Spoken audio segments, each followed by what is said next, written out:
1 number প্ৰশ্নটোত কি আছে চোৱা, পৰিৱেশ বুলিলে কি বুজা যায় লিখা। ইয়াৰ উত্তৰ হ'ব উদ্ভিদ আৰু প্ৰাণীৰ থকা ঠাইক আৱাস বোলে। আৱাস আৰু ইয়াৰ চাৰিওফালৰ অৱস্থাক পৰিৱেশ বোলে। 2 নম্বৰ চোৱা কি আছে, পানীত হোৱা উদ্ভিদৰ শিপাবোৰ কেনেকুৱা। উত্তৰ হ'ব পানীত হোৱা উদ্ভিদৰ শিপাবোৰ বেলেগ ধৰণৰ। এইবোৰ চুটি আৰু কোমল, শিপাবোৰ থোপা বান্ধি থাকে। তোমালোকে এইখিনি লিখি ল'বা। 3 নম্বৰ প্ৰশ্নত আছে অভিযোজন বুলিলে কি বুজা লিখা। উত্তৰ হ'ব সকলো জীৱই বিভিন্ন উপায় বা কৌশলৰ সহায়ত নিজৰ পৰিৱেশৰ লগত খাপ খাবলৈ চেষ্টা কৰে। পৰিৱেশৰ লগত খাপ খাবলৈ লোৱা এই উপায় বা কৌশলবোৰক অভিযোজন বুলি কোৱা হয়। 4 নম্বৰ প্ৰশ্নটো কৈছে পানীত হোৱা উদ্ভিদবোৰে ওপঙি থাকিবলৈ কি অভিযোজন কৰে। উত্তৰ হ'ব মেটেকা পাতৰ ঠাৰি কোমল আৰু ওফন্দি উঠা। ইয়াত বায়ু সোমাই থাকে বাবে মেটেকা পানীত সহজে ওপঙি থাকিব পাৰে। পানীত হোৱা উদ্ভিদৰ শিপাবোৰো বেলেগ ধৰণৰ।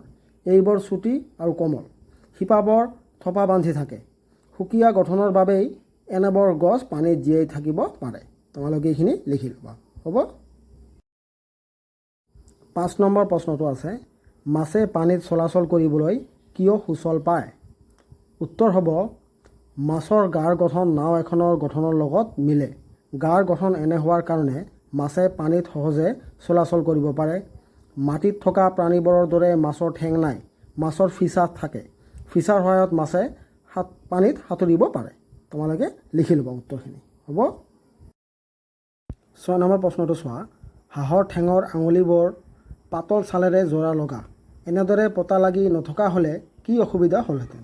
উত্তৰ হ'ব হাঁহৰ ঠেঙৰ আঙুলিবোৰ পাতল ছালেৰে জোৰা লগোৱা থাকে। এনেদৰে পতা লাগি নথকা হ'লে হাঁহে ঠেং কেইখন মাৰি পানীত সাঁতুৰি ফুৰিব নোৱাৰিলেহেঁতেন। তোমালোকে উত্তৰখিনি লিখি ল'বা। হ'ব।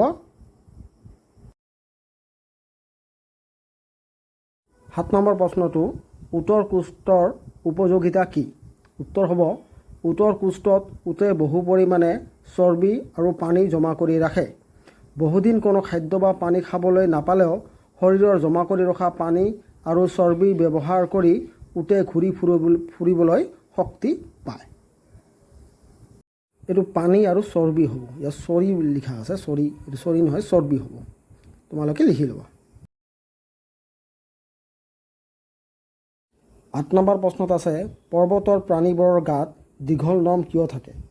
উত্তৰ হ'ব পৰ্বতত থকা প্ৰাণীবোৰৰ গাত দীঘল নম থাকে কাৰণ নমবোৰে এই প্ৰাণীবোৰক অতিপাত শীতৰ প্ৰকোপৰ পৰা ৰক্ষা কৰে। তোমালোকে লিখি ল'বা। এইটো বুজি পাইছা। 10 নম্বৰ প্ৰশ্নত আছে কিছুমান পোক পৰুৱাই পানীৰ ওপৰেদি কিয় সহজে অহা যোৱা কৰিব পাৰে। উত্তৰ হ'ব পানীত কিছুমান পোক থাকে। পোকবোৰে পানীত ডুব নোযোৱাকৈ চলা ফিৰা কৰিব পাৰে। পোকবোৰৰ ঠেংবোৰৰ গঠন বিশেষ ধৰণৰ হয়। ঠেংবোৰ দীঘল। কিছুমান পোকে পানীৰ ওপৰেৰে জঁপিয়াই খোজ কাঢ়িব পাৰে। কিছুমান পোকে পানীত অহা যোৱা কৰিবলৈ সিহঁতৰ ঠেংকেইখন বঠাৰ দৰে ব্যৱহাৰ কৰে। তোমালোকে লিখি ল'বা। হ'ব। 11 নম্বৰ প্ৰশ্নত আছে ভেঁকুৰে কিয় নিজে খাদ্য প্ৰস্তুত কৰিব নোৱাৰে। উত্তৰ হ'ব ভেঁকুৰৰ গাত পত্ৰহৰিত বা ক্লৰ'ফিল নামৰ পদাৰ্থবিধ নাথাকে। সেয়ে নিজৰ খাদ্য তৈয়াৰ কৰি ল'ব নোৱাৰে। তোমালোকে লিখি ল'বা এইখিনি। 12 নম্বৰ প্ৰশ্নত আছে কেকটাছৰ পাতবোৰ কাঁইটলৈ ৰূপান্তৰ হোৱাৰ কাৰণ কি।